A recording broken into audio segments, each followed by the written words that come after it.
Okay. You ready? Yeah, I'm ready. Anytime you're ready. All right. This is for World Religions 110. I'm here with Imam Karim Abdullah. That's correct. I want to say thanks for your time and for answering our questions. And this is something, Islam is the second largest religion in the world, besides Christianity. And I think it would do us good to understand each other. Right? We share a lot of the same space. So my first question to you was pronunciation. Okay. Islam, Muslim.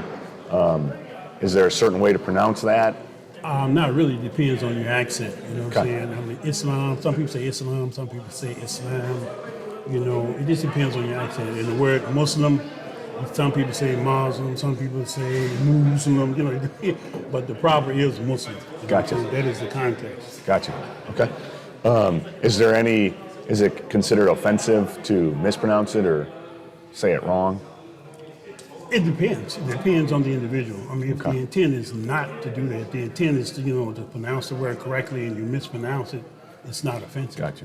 But if you do it intentionally, the Gotcha. actions are but your intention. Gotcha. So if you intend to offend someone, then you can mispronounce their name, the religion, or whatever, and of course it would be offensive. Gotcha. Yeah. So my next question was going to be about your personal journey to Islam. Did you grow up in a Muslim community, or was it something you came Well, to? my journey started when I was about 19, 20 years old. And, by the time I finished, my university studies, when I got out of college, then that's when I really began to practice, the religion more sincere. Gotcha. So was there a specific event, excuse me, or something that happened that made you be like, I need to get serious about this? Well, in my era, since, I'm over 21,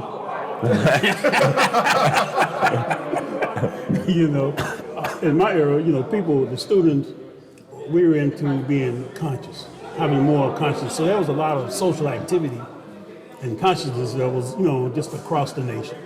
So everybody was absorbing and studying everything that they could, So these events, one event led to another event, which led to another event. So everyone was looking for and searching for, truth. Gotcha. So I think that's the events that kind of pushed me toward this direction. So what about Islam is to you speaks truth? Well, what speaks truth is the conceptualization of the idea of who is God. In our opinion, in our opinion, people have a whole lot of perceptions about what God is and who God is. But Islam gives a good clarity there, because the idea of the concept of God in Islam is above any racism, any ideology that would attribute, divinity to a human being. It has a clear picture that you worship the one who created everything. And you don't have to have a intermediary between you and your creator. So if you want to go to God, I don't need to go to a sheikh or imam or a priest or a rabbi. I can go directly to God. Okay. See, and God is aware of the concept we have, that he hears and listens to all of his creation. So how does someone know if they're in right relationship with Allah? Well, I guess you would have to be very conscious around your environment. If you're in a good relationship with God, then things go good for you. That don't mean you're gonna get all this money, you're gonna get rich overnight, but things are happening in a positive sense for you. Okay. Your life becomes more disciplined. Your life becomes more organized, as opposed to being chaotic. Your thoughts become more disciplined. Gotcha. So you begin to have, you begin to have a more clear focus on what you want to do, and the things just happen around you. I'm not just like going poop, but if you are headed in a certain direction and you want a positive outcome, then it's favorable for you. So if you're not in good favor, then you know that there's difficulty in your life, there's chaos, there's a whole lot of stuff constantly. There's drama, as we say, everywhere you go. Drama, yeah. So, in Christianity, in a lot of circles, there's an idea of personal encounter or rebirth experience. Right. Is there anything like that in Islam? Of course. Okay. When you take the Shahada, the Shahada means the declaration that you bear witness that you want to become a Muslim. And once you do that, and then you learn the steps and process of prayer, because a lot of times prayer is not in everybody's life. Whether you were a Christian or whatever before, you really didn't have prayer. You just had the pronouncement that, hey, I'm a member of this church, I'm a member of this congregation. But then once you start implementing that and start praying, then the encounters start. I mean, that's personal. I mean, in terms of, how, to what depth it goes, that's up to the individual. Could you describe what your encounter was like, or is it an encounter that you say you continuously have? As you pray? Yeah, exactly. As you pray, and then when you experience your first month of Ramadan. Ramadan is the month in which we believe the Quran was revealed for humanity. And so during that month, you spend, 30 days during the day abstaining from what we call fasting, from the food and the drink, and you spend the nights praying. And during that period of time, you go from the very beginning of the Quran to the end of the Quran. So in 30 days, you complete the entire reading of the Quran. And if you're not familiar with the language, then you read it during the day in English so you can understand it. And then you begin to read the journey, the spiritual journey that the early followers went through, and then you begin to realize that and see that in your own individual life. That when you profess a faith that is different from the people around you, this is your family, your friends, the neighborhood, then some people can accept it and some people begin to attack you. Why are you doing this? Why you leave this? Why so you begin to experience that journey as they experienced their journey 1,400 plus years ago. Gotcha. So was there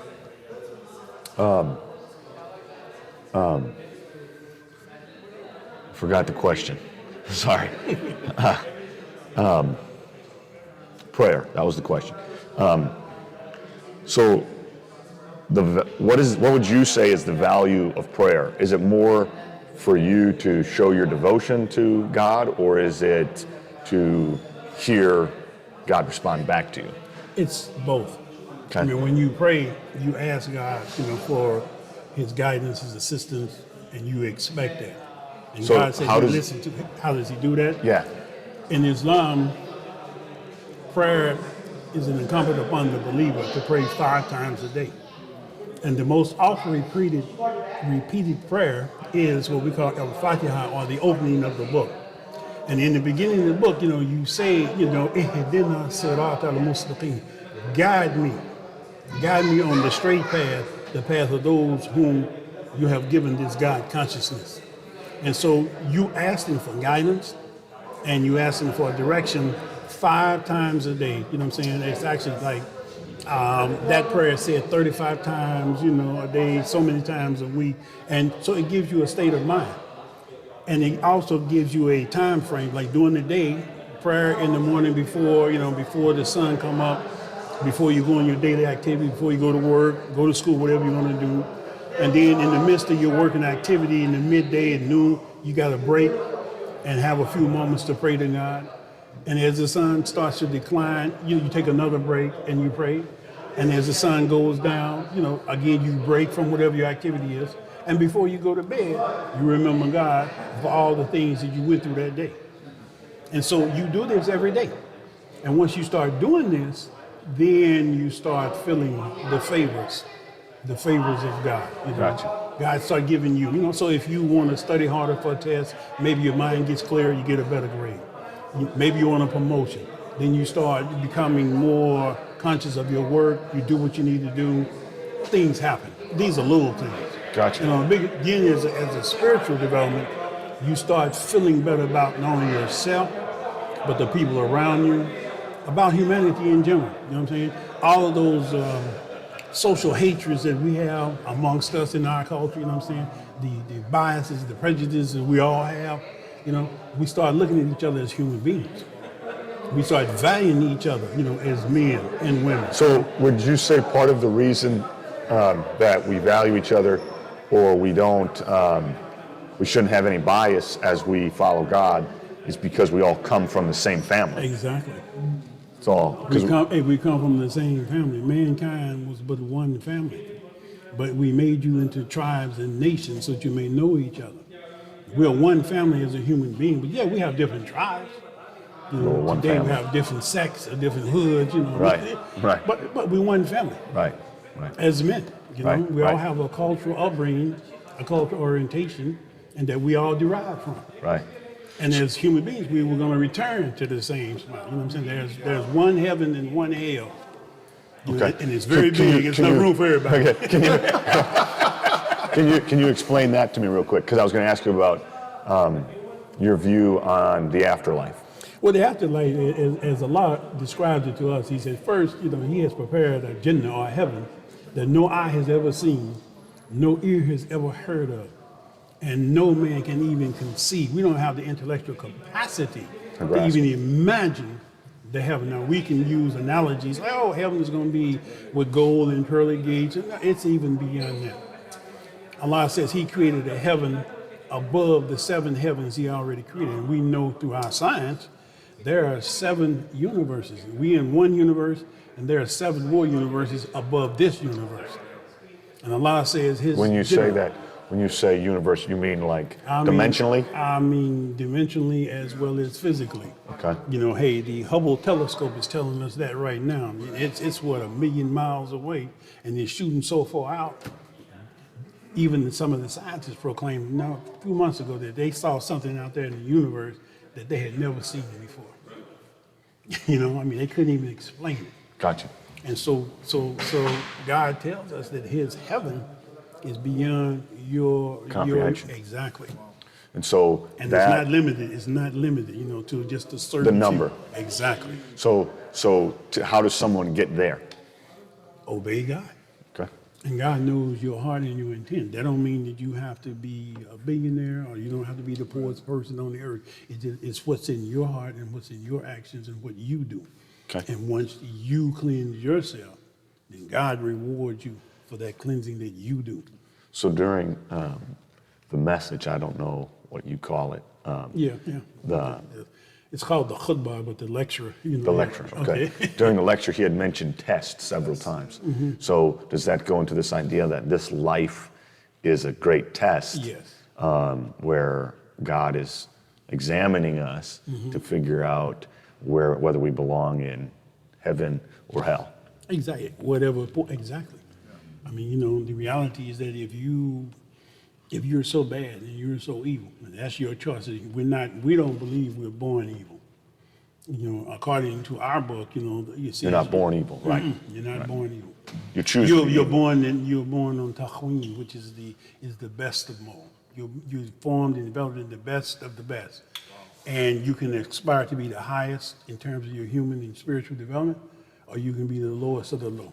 And as a human being, we can go lower than animals. Animals don't deviate from their instinct. Right, but we can. You know, a tiger is a tiger. An elephant is an elephant. But as a man, we can do whatever. We can deviate. We can do whatever. We can get worse than that, and we are in a certain extent.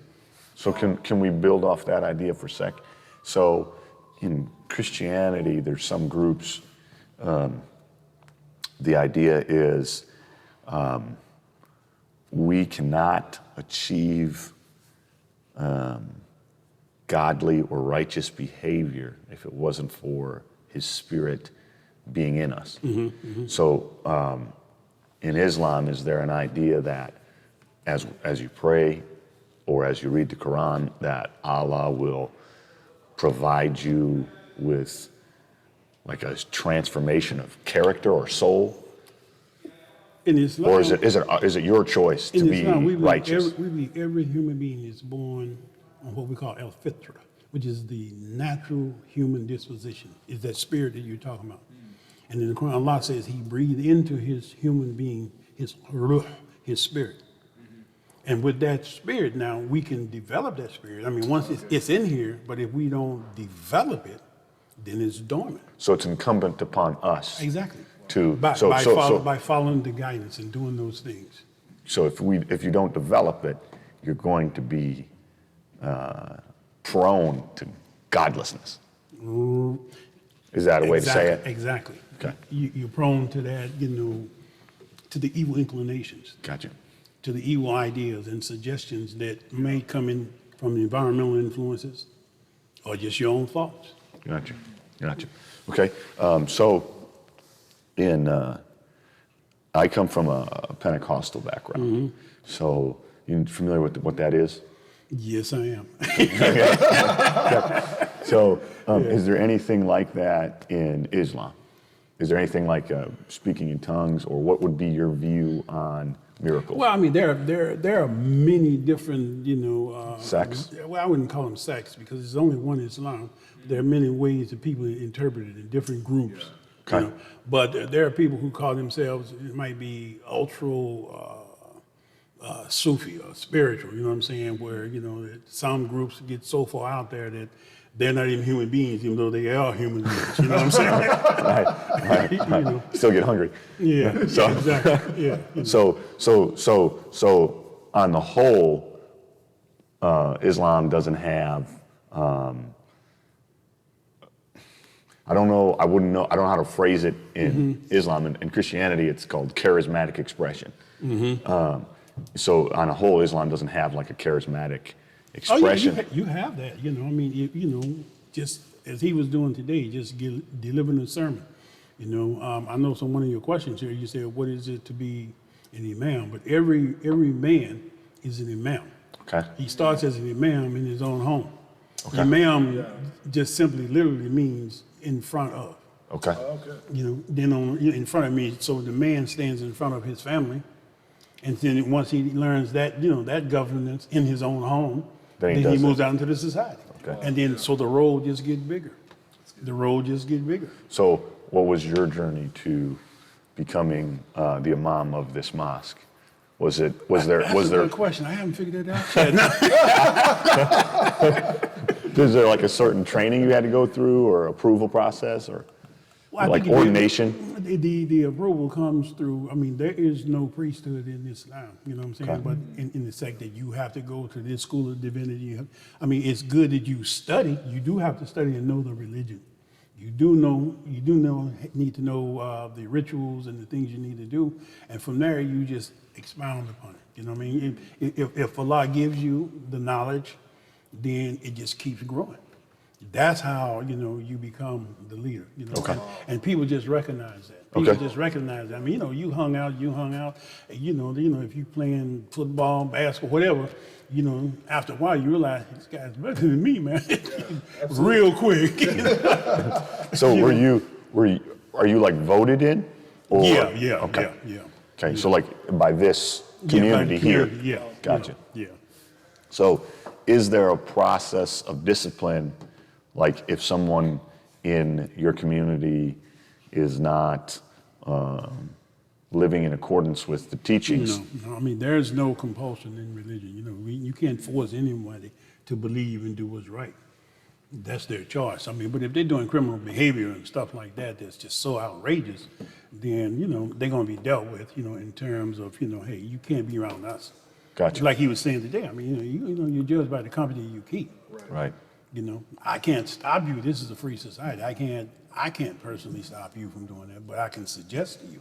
Gotcha. Now, before I came here, I worked in the criminal justice system for 20 years as a senior probation officer. Then I worked another 15 years. Walaikum salam. This is Imam Haq. This is Brother Henry right here. This is brother that goes way back right here. This one right here. For like he's like 50 years older than me. See, yeah, but he's got really interesting concepts about age.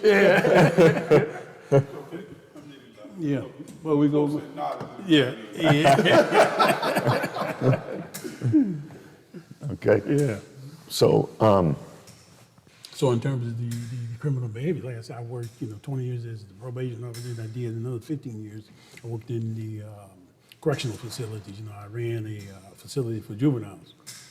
So in terms of knowing that type of behavior, knowing both sides, that which is criminal, that which is spiritual. Okay. And also, I mean, for I don't know how many years, I visited a lot of prisons, where we're going, like you call it, prison ministry. We do the same thing. I've gone over to, when over here in Marion used to be the Max, I've been over to that facility, but they downgraded. In Colorado, they got the ADX, which is called the Super Max. It's the most maximum security prison in the world, period. Okay. So And that's where you were at? Yeah, I went down there, dealt with some people there, and, it's a compound that has 5 facilities. From the Supermax, which means they don't even have a label. Then you have the maximum security right there. Then you have a medium, minimum, and then a camp. Not good places. Yeah. So that's one of my questions was about evangelism. Does an imam feel part of his duty to Allah is to evangelize others? Yeah, we do that. The word we use is dawah. Dawah means to invite. Okay. Same thing as evangelize. In other Okay. words, you go out and you engage in conversations So with people. is everyone in the community qualified to do that? Male, female, or is it? Everybody is qualified to their level Okay. to talk to people about their religion. There's no special office. I mean, if you want to talk to any member, male or female, they can explain to their understanding what they believe in. The same way, any church. I mean, there, of course, you got the preacher and you got the assistant, but Right. if you just want to talk to a friend of yours as a member, they can say, hey, this is what we do in our church.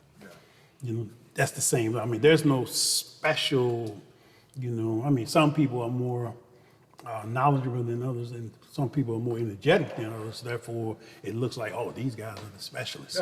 Gotcha. Wa alaikum salam. Is that for me? No, this is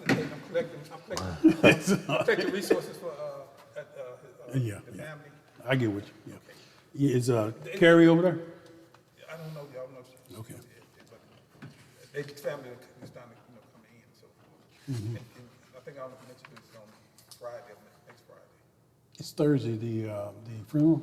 Not Friday. Stop this.